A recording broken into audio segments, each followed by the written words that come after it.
બરાબર ચાલે. હવે જે સંત રોહિદાસ થઈ ગયા ને એટલે એમનું નામ રવિદાસે કહેવાય અને રોહિદાસે કહેવાય. એ કાશી આપણે બનારસ ખરું ને એના ગંગા નદીના તટ ઉપર એ ચમાર જાતિના હતા.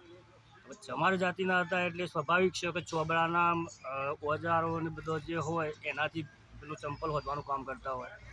ચંપલ હોદવાનું કામ પણ કરતા સાથે ભક્તિ પણ કરતા. ભક્તિ કરતાં કરતાં એમને એટલી બધી પેલી લાગી ગયેલી પોતાના કામમાં ને ભક્તિમાં લીન થઈ જતા. લીન થઈને એમને ખાલી માત્ર ભક્તિ અને પોતાનું કામ એટલે કામ પ્રત્યેની નિષ્ઠા વધતા ભક્તિ અને લોકોનું સારું વિચારવાનું આ બધો ત્રિવેણી સંગમ હતો. એક વખત હવે એ વખતે જે ખરું ને 650 વર્ષ પહેલાં એ વખતે મુઘલોનું શાસન હતું અને મુઘલોનું શાસન હતું એ વખતે અહીંયા સનાતન ધર્મને જે પ્રાધાન્ય આપી અને સનાતન ધર્મને જે ઉજાગર કરવાવાળો જે સંત થઈ ગયો એ આ રોહિદાસ. એ રોહિદાસ બાપુએ એવી એને આપણે સનાતન ધર્મની જ્યોત જલાવી અને એને એટલો ન્યાય આપ્યો તો મુઘલોને ખબર પડી. તો એના જે રાજા કે જે મુઘલ સમ્રાટ એને ખબર પડી કે આ રોહિદાસ છે કોણ, તો કે એને ટેણ મોકલાવો કે ભાઈ તું અમારો ઇસ્લામ ધર્મ અંગીકાર કરી દે, બરાબર, તને અમે ઊંચું પદ આપીશું. પણ એને એવું કીધું કે હું સનાતની ધર્મવાળો હું ક્યારેય મુસ્લિમ ધર્મ અંગીકાર કરું નહીં. મારો ભારતીય દેશ ખરો તો મારો જે દેશમાં હું જન્મ થયો એ દેશ હિન્દુ, અને હિન્દુ ધર્મનું સનાતન ધર્મનું રક્ષણ કરવું અને એનો ફેલાવો કરવો એ મારો પહેલો ધર્મ. એ વખતે જે અસ્પૃશ્યતાનું પ્રમાણ એટલે પુષ્કળ આવા સંત વિભૂતિ હતા તો પણ એ નદી કિનારે હોદવા બેસતા, ચંપલનું કામ કરે, કોઈનું પેલું એ કરે. હવે આ સંતમાં એક વખત હોદવા બેઠા હતા અને ત્યાંથી ભૂદેવનું એક ટોરું નીકળ્યું સંગ લઈ. એ ભૂદેવને ટોરું લે અને જતા હતા ગંગા નદીમાં સ્નાન કરવા. હવે ગંગા નદીના એક્ઝેક્ટ સામે રવિદાસ બાપુ ખરા એ ચંપલ હોદવાનું કામ કરતા અને એમાં એક ભૂદેવનું ચંપલ તૂટી ગયું. એટલે કે પેલા ભૂદેવ કે ચંપલ તૂટી ગયું તો કે હવે નવું ચંપલ ક્યાંથી લાવું, તો કે પેલો રોહિદાસ બેઠો કે ચમાર, ચલો એની જોડી કે હંધાઈ દઈએ. એટલે તો જઈને દૂર ઊભા રહ્યા અને ચંપલ નાખ્યું કે ભાઈ આ ચંપલ ઠીક કરી દો, અમે ગંગા નદીમાં સ્નાન કરીને આવીએ છીએ. એટલે કે કશો હતો નહીં, પણ કે તમારું ચંપલ બનાવી જ દઉં, તમે લઈને જ જાઓ.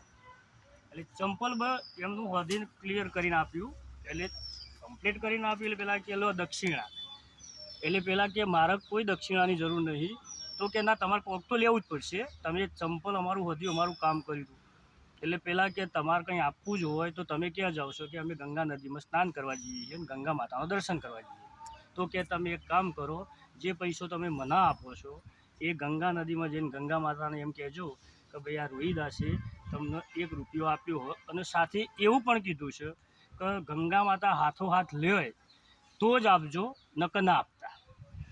એટલે ભૂદેવો ત્યાં ગયા, સ્નાન કર્યું, સ્નાન કરીને પેલું ભૂલી ગયા હતા. પછી એકદમ યાદ આવ્યું કે રોહિદાસનો રૂપિયો ગંગા માતાને આપવાનો. તો પેલા ભૂદેવોએ કીધું કે આ ચમારડું સંત આનો ક્યાં ગંગા માતા પવિત્ર ને આ અસ્પૃશ્ય આનો રૂપિયો કયો સ્વીકાર. એટલે હસતા હતા, મજાક કરતા હતા અને પછી કે લાવો ને જોઈ જોઈએ.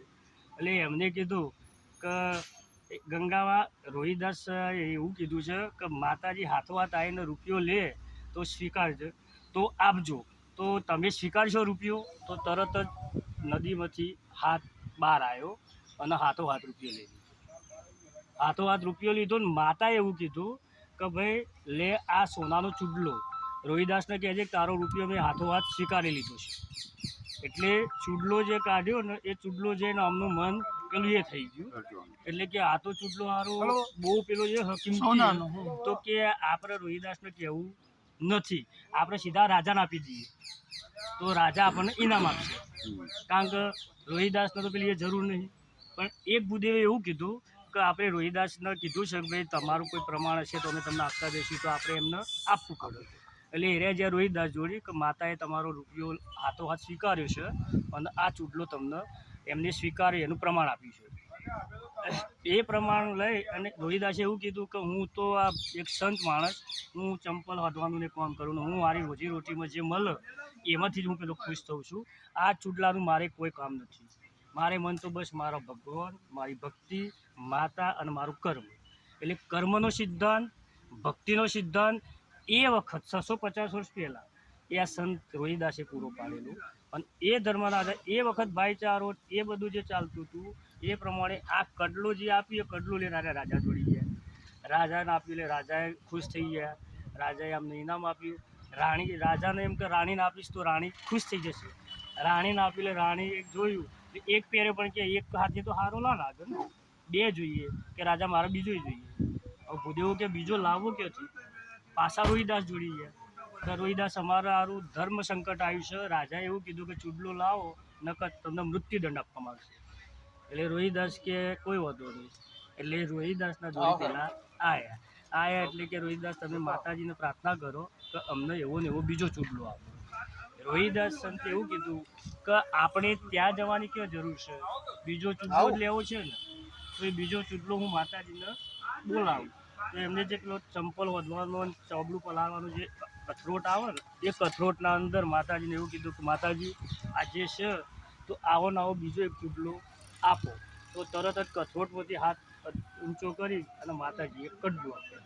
કડલું આપીને કે લો ભૂદેવ આ બીજું મન ચંગા તો કઠરોટ મેં ગંગા. આ જોયું ને એટલે કે હા તો સંત એટલે ભૂદેવ પગે પડી ગયા અને સંતને એવું કહેવા માંડ્યા કે અમારાથી કોઈ ભૂલ થઈ હોય તો અમને માફ કરી દેજો, તમે અમારા કરતાં પણ ઉચ્ચ કોટીના સંત છો.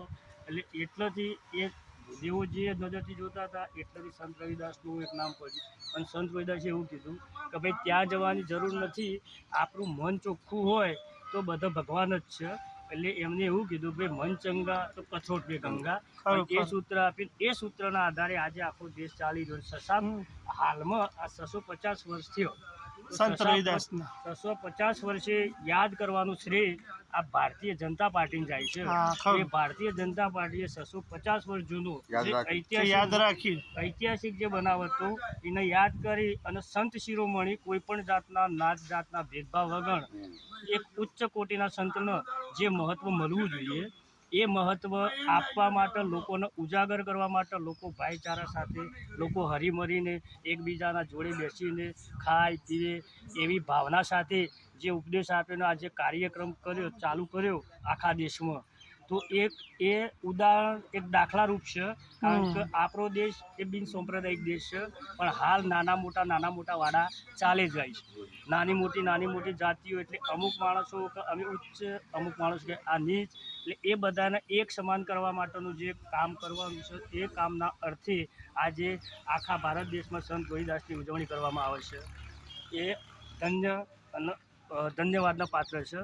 ખરેખર ભારતીય જનતા પાર્ટીને પણ ખૂબ ખૂબ હું એક અસ્પૃશ્ય જાતિનો માણસ થઈ અને એટલું કહી શકું કે ભાઈ જે 650 વર્ષ સુધી કોઈએ કર્યું નથી એ આ 650 ભારતીય જનતા પાર્ટીએ કરી અને બતાવ્યું અને ઉદાહરણ રૂપ દાખલો પૂરો પાડ્યો. ખૂબ ખૂબ અભિનંદન. જય રોહિદાસ, સંત રોહિદાસ. ખૂબ ખૂબ આભાર. Thank you. હા.